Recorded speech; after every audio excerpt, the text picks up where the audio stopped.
जय गुरुदेव। परम प्रसन्नता का अवसर है जब जीवन में आनंद और उत्सव, कण कण में राम भगवान की कृपा और भगवान कृष्ण का आशीष जब अनुभव होने लगता है, वह वासंती ऋतु हो जाती है। क्योंकि जीवन में संत का आना ही वसंत का आना है और भारतीय प्रकृति निरंतर उदात्तता का परिचय देती है। आज हम लोग फाल्गुन मास की पूर्णिमा, जिसे होली कहते हैं, इस पर चर्चा करने जा रहे हैं। यह परम पावन पुनीत उत्सव है जिसमें संपूर्ण विश्व के लोग सहभागी होते हैं। प्रत्येक व्यक्ति मन की मलिनता को हटाकर उत्फुल्लता का वर्ण करता है, चित्त में क्लेश और कषाय को हटा करके आनंद की प्रतिमूर्ति बन जाता है, रोम रोम गदगद होने लगता है और संपूर्ण प्रकृति मानो उत्सवमय हो जाती है। भगवान कृष्ण जी और उनकी बाल लीलाओं में होली का बहुत वर्णन है। ये भारतीय शास्त्र परंपरा में, विभिन्न पुराणों में, ऋषियों के द्वारा गाए गए गीतों में तथा साहित्य में अगर कोई ऐसा पर्व, उत्सव, तिथि, त्योहार है जो सार्वजनीन है, सबके द्वारा मनाया जाता है, तो वह होली है। होली एक परम पावन और प्रसन्नतादायक त्योहार है। ये सामान्य तौर पर 5 दिनों तक मनाया जाता है।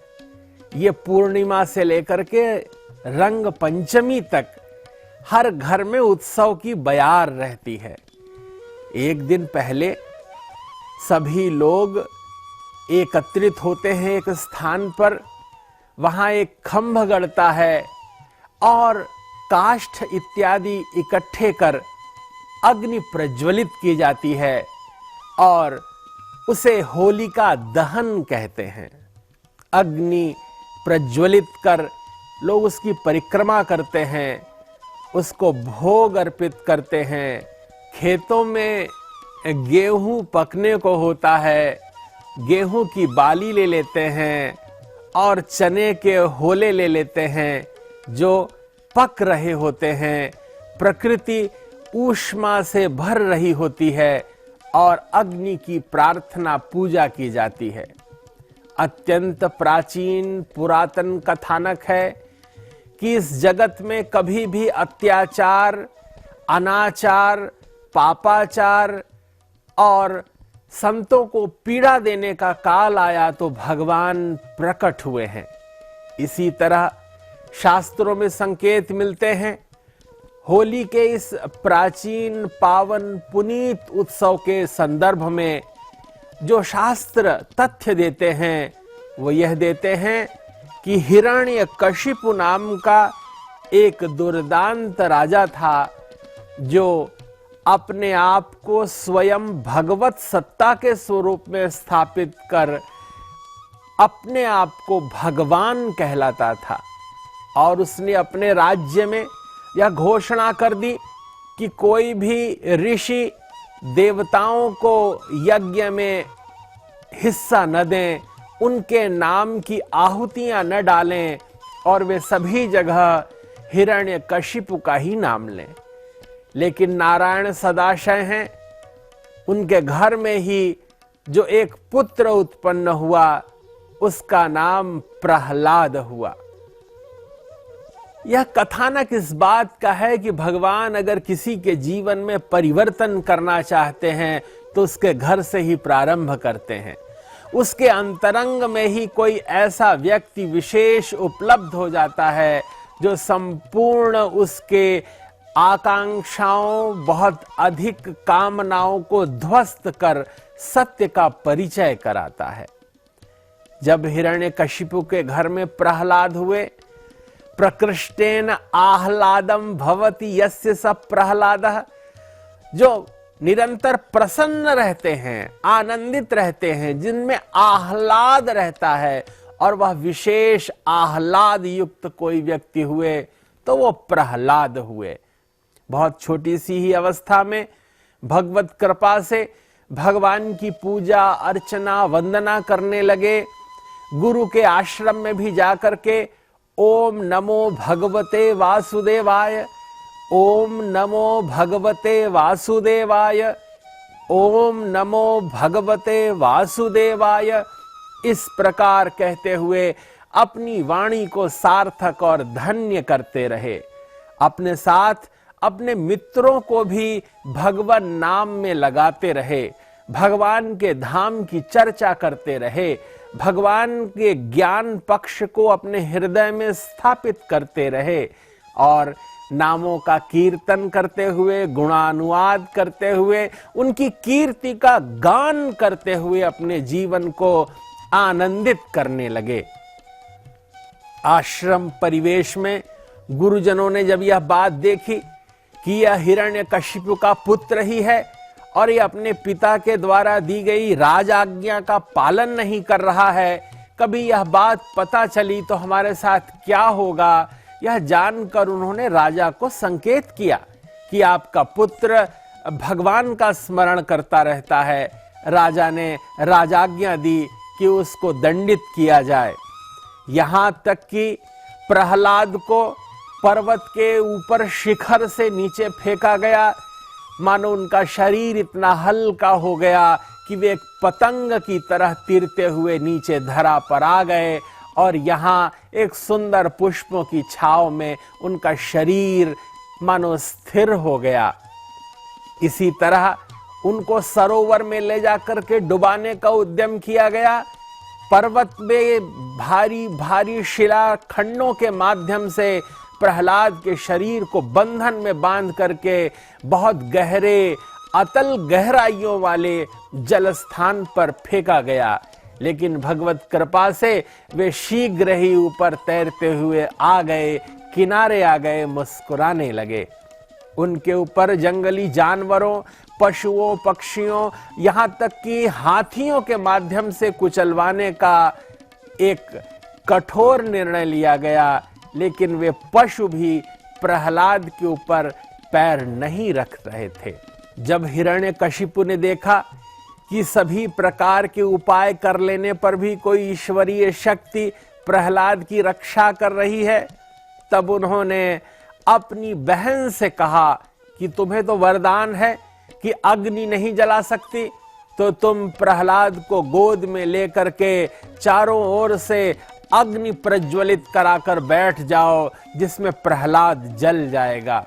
और यह घटना मील का पत्थर साबित हुई। होलिका दहन हुआ और होलिका के दहन में प्रहलाद प्रसन्नता पूर्वक मुस्कुराते हुए बाहर निकल आए। उनका शरीर शीतल हो रहा था और उस धधकती हुई ज्वाला में हिरण्यकशिपु की बहन होलिका जल गई। और इसी याद में भगवान की कृपा का यह अनुभव करते हुए प्रकृति में आज भी होलिका दहन होता है। असत्य पर सत्य की विजय होती है। कुंठित और कलुषित चेतना पर सत्व का स्थान होता है। सत्व सदैव विजयी होता है। परमात्मा की कृपा से हमेशा ही सत्य संकल्प, प्रभु की कृपा से जो सात्विक लोग हैं, सरल सहज स्वाभाविक लोग हैं, जिनके चित्त में भगवत कीर्ति का ही गुणानुवाद रहता है, वे भगवान की कृपा से सदैव आनंदित रहते हैं। और जिनका चित्त कलुषित है, जो कषाय युक्त है, जो निरंतर कूटनीति करते रहते हैं, षड्यंत्र रचते रहते हैं, एक न एक दिन उनका पराभव होता है और वे अग्नि में भस्मीभूत हो जाते हैं। होलिका का इस प्रकार दहन हो जाने के बाद फिर अगले दिन संपूर्ण भारतवर्ष में उत्सव, आनंद, आह्लाद और प्रेम प्रकट होने लगता है। जाति पाति की सीमाओं से उठ करके व्यक्ति अपने प्रियजनों को रंग लगाते हैं, अबीर लगाते हैं, गुलाल लगाते हैं, मधुर मीठी गुजिया जो खोए की बनी हुई है उसको खिला करके प्रेम का आदान प्रदान करते हैं। चारों ओर रस निर्झरी बहने लगती है, प्रकृति मानो प्रेम पूर्ण हो जाती है। ब्राह्मण, क्षत्रिय, वैश्य और अन्य इतर लोग भी समान रूप से होली खेलते हैं और एक दूसरे से गले मिलकर के अपने कहे गए दुर्वचनों के प्रति मानो क्षमा भाव भी रखते हैं। और यह वह उत्सव है, त्योहार है, जिसमें हम एक दूसरे के घर जाकर के दूरियों को कम करते हैं, हम मन मिलाते हैं, हम प्रेम का अंकुरण करते हैं, भगवदीय कृपा का अनुभव करते हैं। प्रहलाद की इस पावन पुनीत विजय कथा के साथ होलिकोत्सव का सीधा संबंध है, लेकिन अन्य कथानक भी हैं जो अत्यंत महत्वपूर्ण हैं। ढूंढी नाम की एक राक्षसी थी जिसका की हनन किया गया था और इसलिए भी यह उत्सव मनाया जाता है, इसे होलिकोत्सव कहते हैं। राधा कृष्ण के रास को भी इससे मिलकर जोड़ा जाता है कि सभी लोग होली में जैसे एक साथ हिल मिलकर नाचते हैं, गीत गाते हैं, त्योहार मनाते हैं, तो कभी राधा कृष्ण साथ में मिलकर के इन्होंने रंग अबीर खेला था। काम विजय की भी यह एक तरह से स्मृति है। कामदेव को नवीन शरीर प्राप्त हुआ था आज के दिन। पूरे जगत में परिवार और स्नेह का विस्तार हो, इसकी याद में भी होली को मनाते हैं।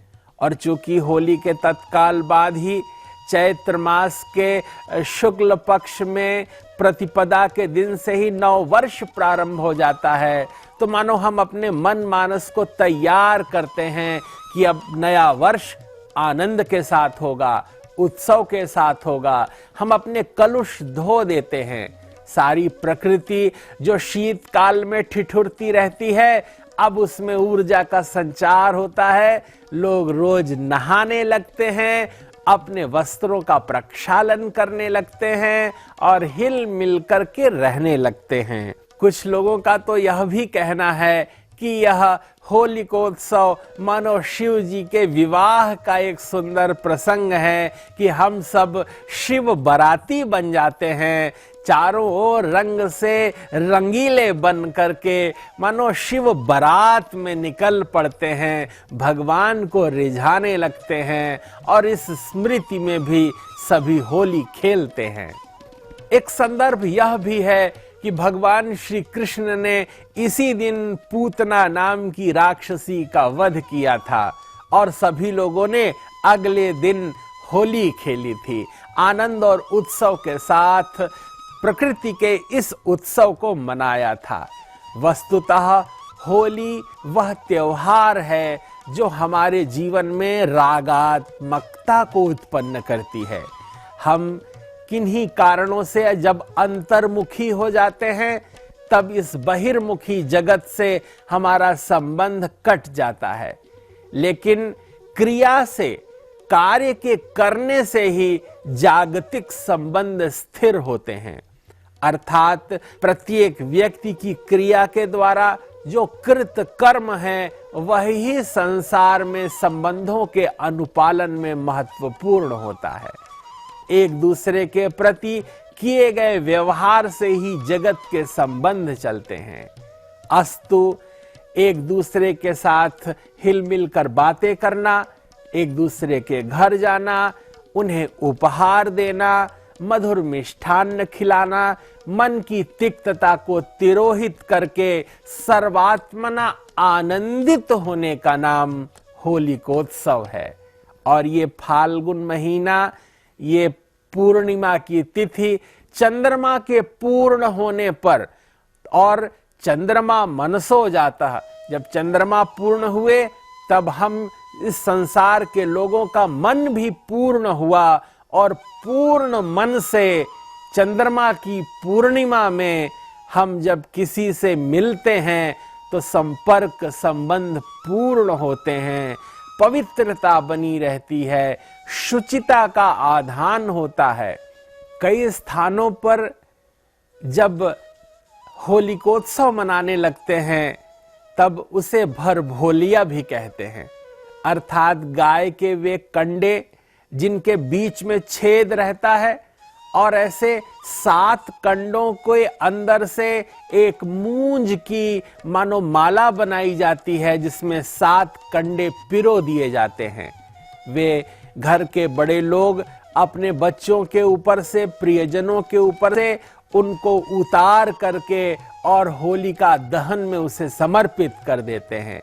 भावना यह रहती है कि किसी के द्वारा यदि कलुषित दृष्टि से इनको देखा गया हो, किसी तरह का शाप ताप इन पे लगा हुआ हो, किसी की कुदृष्टि हो, तो वह सब भस्म हो जाए, नष्ट हो जाए। वस्तुतः होलिका दहन इस बात का प्रतीक है कि हमारी चित्त चेतना में जो कुछ कलुष है, जो विकार हैं, वे सब दहन हो जाएं, दग्ध हो जाएं, नष्ट हो जाएं, और अगर कुछ बचे तो सत्व, प्रेम, भगवत कृपा और आनंद। प्रहलाद के द्वारा ओम नमो भगवते वासुदेवाय कहने का ही यह फल हुआ कि वह इस होलिका के अंक से प्रसन्नता पूर्वक बाहर निकल आए और स्वयं नारायण उनके लिए एक खंभे से प्रकट हो गए। नरसिंह अवतार बना लिया भगवान ने, और भगवान ने आकर प्रहलाद के लिए हिरण्यकशिपु का वक्षस्थल चीर दिया था। प्रहलाद भगवान की कृपा के प्रतीक हैं और इससे यह संकेत मिलता है कि 5 वर्ष की अबोध अवस्था वाले प्रहलाद के लिए अगर भगवान आ सकते हैं, 5 वर्ष की अबोध अवस्था वाले ध्रुव के लिए भगवान आ सकते हैं, तो हम सब भी भगवान को इसी प्रीति से, शुद्ध अंतःकरण से, अंतर मन के प्रसन्न पूर्ण भाव से भजें कि भगवान आ जाएं, भगवान की कृपा हमें प्राप्त हो। यह उत्सव, यह संकेत इसी बात के हैं कि भगवदीय कृपा हम तक सरक आए, उनका वात्सल्य हम पर जगे। वे करुणावतार भगवान नारायण जब हमारी ओर देखें तो मुस्कुरा कर देखें। हम परमात्मा की कृपा में रहें, जिससे स्वतः हमारा जीवन भी पूर्ण हो और हमारे निकट आने वाले लोगों के जीवन में भी पूर्णता आए, आनंद आए, उत्फुल्लता आए, स्नेह सौख्य प्रकट होने लगे। हम अपने प्रियजनों पर मिष्ठान्न की वर्षा कर मानो आनंद और उल्लास के साथ होली के पवित्र रंगों का छिड़काव करें, टेसू के फूले हुए फूल के साथ होली खेलें, पवित्र रंगों का ही प्रयोग करें, कलुषित चेतना से नहीं, प्रेम से एक दूसरे का आदर करें। यही होली का मर्म है, यही होली का रस है और यही प्रेम का अनंत अजस्र प्रवाह है। पूज्य महर्षि महेश योगी जी ने संपूर्ण विश्व को मानो एक परिवार की तरह कर दिया और हम सब एक परिवार के अंग हो गए। वसुधैव कुटुंबकम का भाव हमारे अंदर जागृत और चैतन्य हो गया। ब्रह्मचारी डॉक्टर गिरीश जी की अनवरत साधना में हम सभी को स्नेह, सौख्य और आत्मीयता का एक ऐसा उद्भव करना है, ज्ञान का ऐसा अखंड दीप जलाना है जिसके प्रकाश में प्रत्येक जीव परमात्मा सन्निधि को प्राप्त कर सके। इस आह्लाद के क्षण में, इस प्रसन्नता मूलक वातावरण में संपूर्ण विश्व में शांति हो।